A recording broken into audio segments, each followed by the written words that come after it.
Episode की शुरू ऐसे होती है जहाँ पे ख़त्म हुई थी। क्यों बोलता है कि बहुत दर्द होता है मैडम जब कोई बचपन में अपनी माँ पर डाउट करने लग जाता है तब, इसलिए मैं इसे म्यूजिक सुना रहा था। फिर क्यों उस बच्चे को बोलता है क्या मैं इसे वापस ले लूँ, तो बोलता है ओके। फिर क्यों उन्हें नमस्ते कहता है और बोलता है कि मैं अब चलता हूँ। बच्चा अपनी माँ से बोलता है कि अच्छा मॉम, वो क्या आपको अपने साथ कोर्ट ले जाने आई थी। ये सुन के क्यों उन्हें देखता है, फिर वहाँ से चला जाता है, पर वो लेडी कुछ बोल नहीं पाती। फिर हम नेक्स्ट सीन कोर्ट का देखते हैं जहाँ पे टीचर बहुत परेशान हो रही होती है और क्यों भी उसे दूर से देख रहा होता है। इसी बीच बेन सर वहाँ पे चले आते हैं और वो बोलते हैं कि टीचर, तो टीचर बेन सर को देख के बोलते हैं बेन सर आप यहाँ क्यों आए हैं। तो बेन सर बोलते हैं कि मैं वो ट्रायल देखने आया था, पर मैंने सुना तुम्हारे विटनेस ने मना कर दिया, तो मैं तुम्हारी हेल्प करने आया था। क्या मैं तुम्हारी हेल्प कर सकता हूँ। तो टीचर बोलते हैं हेल्प करने। फिर बेन सर बोलते हैं कि पता नहीं मुझे कि मैं तुम्हारी कैसे हेल्प करूँ, पर मैं जब ऑफिस से निकला था तब मैंने सोचा था कि मैं तुम्हारी हेल्प करूँगा। फिर बेन सर बोलते हैं कि मैं जज को जानता हूँ, तुम कहो तो मैं उससे बात करूँ, शायद वो कुछ कर पाए तो अच्छा होगा हमारे लिए। तो टीचर बोलती है थैंक यू सर।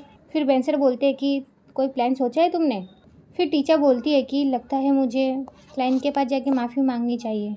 इसी बीच क्यों देखता है कि टीचर की जो गवाह होती है वो भाग भाग के आ रही होती है। ये देख के ना क्यों भाग भाग के जाता है टीचर के पास और उसे बोलता है कि टीचर जल्दी रेडी हो जाओ, कम ऑन। तो टीचर बोलती है अब तुम्हें क्या हो गया है। टीचर उसे और कुछ बोलती तो क्यों बोलता है कि बाद में डांट लेना, वो देखो। टीचर भी देखने लग जाती है तो देखती है कि उसकी जो गवाह होती है वो भाग भाग के आ रही है और ये देख के बहुत खुश हो जाती है। फिर टीचर बोलती है समाई जी। फिर क्यों बोलता है कि अरे अब देख क्या रही हो, कोर्ट रूम में ले चलो। फिर टीचर खुशी से बोलती है हाँ जल्दी चलो। फिर सब लोग भाग के जाने लग जाते हैं। पर नेक्स्ट सीन में हम लोग देखते हैं कि टीचर के ऑफिस वाले सब पार्टी कर रहे होते हैं टीचर की जीतने की खुशी में। आज सब लोग बहुत खुश हो रहे होते हैं। इसी बीच डाला बोलती है कि आई विश कि आप सब जज का चेहरा देख पाते। उन्होंने कहा विटनेस कहाँ है, तक आ रहा है, मैं वेट नहीं कर सकता, तुम्हारे पास बस 2 मिनट है, अगर वो नहीं आई तो मैं केस डिसमिस कर दूंगा। ये सुनकर तो मेरी सांसें अटक गई थी। टीचर बोलते हैं कि पर तुमने काफ़ी अच्छी तरह से हैंडल कर डाला, आई एम सो लकी कि तुम मेरी असिस्टेंट हो। और डाला बोलती है ओ थैंक यू। उसको कैमेलिया बोलती है कि congratulation teacher, you are great. तो टीचर बोलती है थैंक यू कैमेलिया। हमारा हीरो वहाँ पे आ जाता है, बोलता है कि आप लोग क्या सेलिब्रेट कर रहे हो। तो डाला बताती है क्या तुम्हें नहीं पता, टीचर मैम ने और एक केस जीत लिया, इसी की खुशी में ये पार्टी है। तो क्यों बोलता है ओहो तो तुमने ट्रायल जीत ली। फिर क्यों बोलता है कि आप तो काफ़ी ग्रेट हो मैम। फिर डाला उसे बोलती है हे तुम यहाँ पे इतना फॉर्मल क्यों हो रहे हो, तुम इन्हें टीचर बुला सकते हो, इन्हें बुरा नहीं लगेगा, है ना टीचर। उसको तो टीचर की ओर देखने लग जाती है पर टीचर कुछ बोलती नहीं है, तो हंसते हुए चली जाती है। तो क्यों बोलता है कि क्या मैं सच में ऐसा कर सकता हूँ। तो टीचर बोलते हैं बुला सकते हो, मैं कोई महारानी थोड़ी ना हूँ। तो क्यों बोलता है कि thank you so much teacher. क्यों साक्षर के केबिन में जाता है और कहता है साक्षर वो क्या अभी तक आए नहीं है। अरे साक्षर कोई और नहीं है, वो नमूना ही है। फिर क्यों याद करता है कि जब टीचर बहुत परेशान थी तब क्यों उसकी मदद करना चाहता था। इस वजह से ना क्यों ना नमूने को बोलता है कि सर मेरा ना पेट बहुत दुख रहा है, मैं इस वक्त आपके साथ नहीं आ सकता, ये लीजिए। तो नमूना बोलता है तुम मुझे यहाँ पे ड्राइव करके लेके आए हो, मैं तुम्हारे बिना कैसे जाऊँ, अगर तुम मेरे साथ नहीं गए तो फिर मुझे टैक्सी का भाड़ा देना पड़ेगा।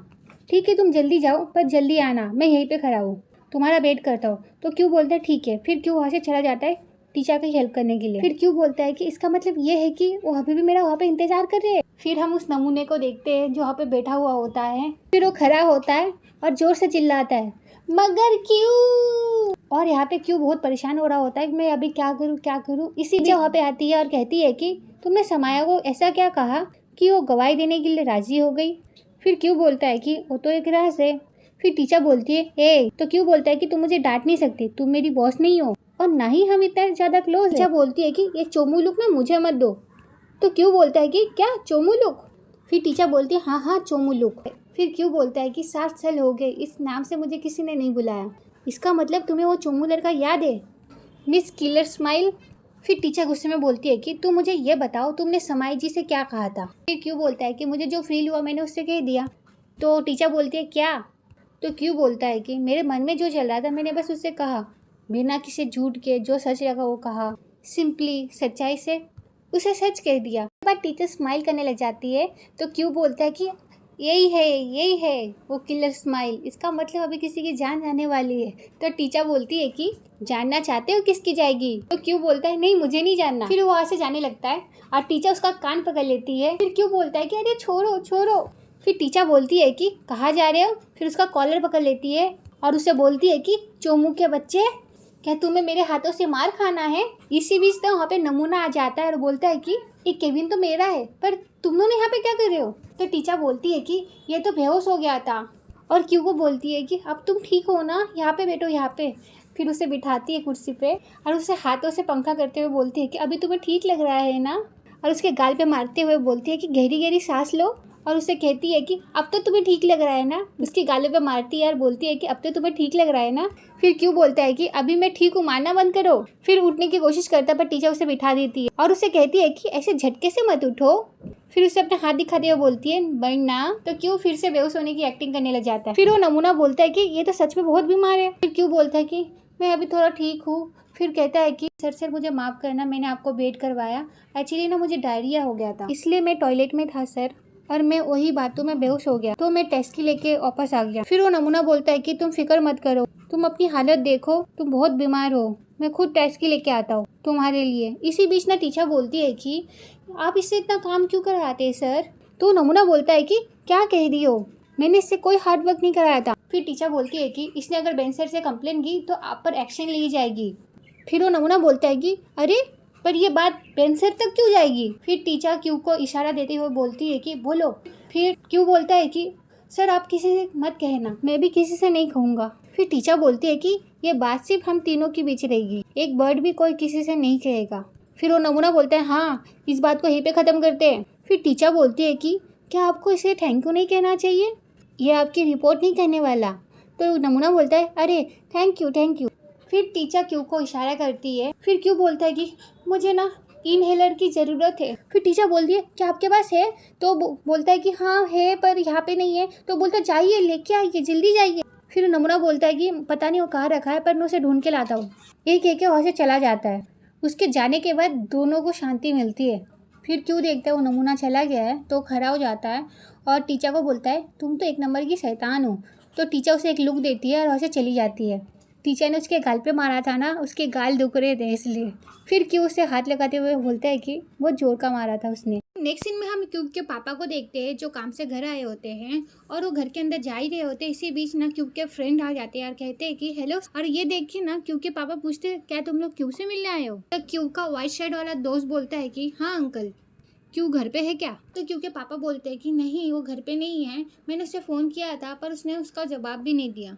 तो उसके फ्रेंड बोलते हैं अभी भी वो काम से नहीं आए। तो उसके पापा बोलते हैं हाँ। तो बोलते हैं इसका मतलब आप अभी भी घर में जाके काम करोगे। तो बोलते हैं हाँ। वो लोग बात कर ही रहे होते, इसी बीच ना क्यू आ जाता है। क्यू के फ्रेंड उसे देख के बोलते हैं हे क्यू, पर क्यू उन्हें इग्नोर करके आगे चला जाता है। फिर उसे ध्यान आता है कि अरे। फिर क्यू पीछे मुड़ के देखता है तो देखता है कि उसके फ्रेंड्स और उसके पापा वहाँ पे खड़े हैं। फिर जो क्यू का दोस्त होता है वो क्यू को बिठाता है और तो क्यू बोलता है कि क्या हुआ। तो क्यू का दोस्त बोलता है तू बता तुझे क्या हुआ। तो क्यू बोलता है कुछ भी तो नहीं यार। इसी बीच क्यू का दूसरा दोस्त आ जाता है और कहता है कि ओए ओए कहाँ जा रहा है, तू आगे क्यों चला गया था, तेरे भाई या तेरे पापा बुला रहे थे, तुझे नजर नहीं आया, क्या चल रहा है तेरे दिमाग में, तू हमसे कुछ छुपा नहीं सकता समझा। फिर क्यू का पहला वाला दोस्त बोलता है कि अब चुपचाप हमें सब बता दे, अब तू बताएगा क्या फिर मैं अपना तरीका यूज करूँ। फिर क्यू के दोस्त क्यू को परेशान करने लग जाते। फिर क्यू के पापा आते हैं और कहते हैं कि हे कोई लड़की है क्या। फिर उसके दोस्त बोलते हैं हाँ। फिर क्यू बोलता है कि कैसी लड़की, कोई लड़की मड़की नहीं है डैड। फिर उसके दोस्त बोलते हैं ये तू हमसे छुपाएगा, कुछ ना कुछ तो गड़बड़ है, चल बता भी दे कौन है वो लड़की, चल जल्दी बता, हमारी भाभी जी दिखने में कैसी है, मैं उसके साथ सेल्फी लूँगा। क्यू के दोस्त क्यू के मज़े ले रहे होते हैं और उसके बाद क्यू के पापा बोलते हैं मुझे तो लगता है कि वो भी कोई ट्रेनी होगी, दिखाना उसकी कोई फोटो है क्या। फिर क्यू के दोस्त बोल रहे हैं इसके चेहरे से पता चल रहा है पक्का है, ये तेरा फ़ोन किधर है, फ़ोन किधर है। फिर उसका फ़ोन ढूंढने लग जाते हैं। फिर वो बोलते हैं नहीं है मेरे पास कोई फोटो। हम टीचर को देखते हैं जो काम कर रही होती है, जब वो कॉफ़ी का गिलास उठाती है ना उसे याद आता है कि किस तरीके से क्यू ने उसके सर पे कॉफ़ी रखी थी। और फिर उस कॉफ़ी के गिलास को देखते हुए बोलती है कि चोमू का बच्चा। फिर गुस्से में इस कॉफ़ी के गिलास को रख देती है, उसके बाद अपना काम करने लग जाती है। इसी बीच ना उसका पेन नीचे गिर जाता है तो उसे उठाने के लिए वो नीचे झुकती है। टीचर को पेन मिल जाता है, टीचर पेन उठाने वाली होती है पर वो देखती है कि उसके पहले किसी ने उठा लिया और वो कोई और नहीं होता। ये क्यों होता है? उसे बोलता है कि मैंने कहा ना मैं दे रहा हूँ तुम्हें। क्यों को देख के थोड़ा शॉक हो जाती है, उसको तो उठने की कोशिश करती है तो टेबल उसके सर पे लग जाता है। जो कप रखा हुआ था वो गिर जाता है उसके पेपर के ऊपर। टीचर कुछ बोलने वाली होती है पर वो देखती है यहाँ पे तो कोई है ही नहीं। इसका मतलब ये है कि टीचर क्यू के बारे में बहुत सोचती है, जिस वजह से ना टीचर को हर जगह क्यों दिखने लगा है।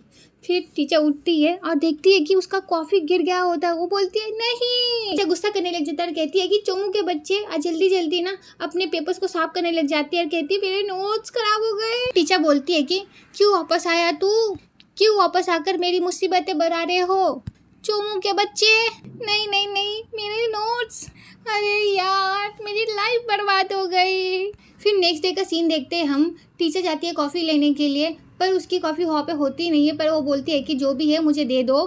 फिर टीचर मुड़ती है तो वहाँ पे ना कॉफ़ी लेके खड़ा होता है क्यों। फिर क्यों बोलता है कि ये तुम्हारे लिए, सोचो मत ये तुम्हारे लिए है, देखो तुम्हारे लिए कप में ढाल के लाया हूँ। फिर टीचर उसे देखती है और से चली जाती है, पर उसके पीछे पीछे क्यों भी आ जाता है। फिर से टीचर को कॉफ़ी देते हैं, कहता है कि ये तुम्हारी कॉफ़ी, पर टीचर उसे लेती नहीं है, अपनी उंगली से उसे साइड कर देती है। फिर टीचर उसे बोलती है कि ध्यान से सुनो, अगर तुम यहाँ पे अपनी ट्रेनिंग कंप्लीट करना चाहते हो तो मेरा फ्रेंड बनने की कोशिश मत करो, हम एक दूसरे को नहीं जानते, और ये बात अपने दिमाग में ढाल लो। तो क्यों बोलता है हम एक दूसरे को नहीं जानते, तो क्यों बोलता है कि मेरा मतलब ये है कि जब आसपास कोई लोग ना हो तब ना। तो टीचर बोलती है कि हमेशा। और यहीं पे हमारी कहानी खत्म हो जाती है। अगर नेक्स्ट पार्ट चाहिए तो कमेंट करके ज़रूर बताना। आपके कमेंट्स मैं पढ़ती हूँ और मुझे काफ़ी अच्छा लगता है।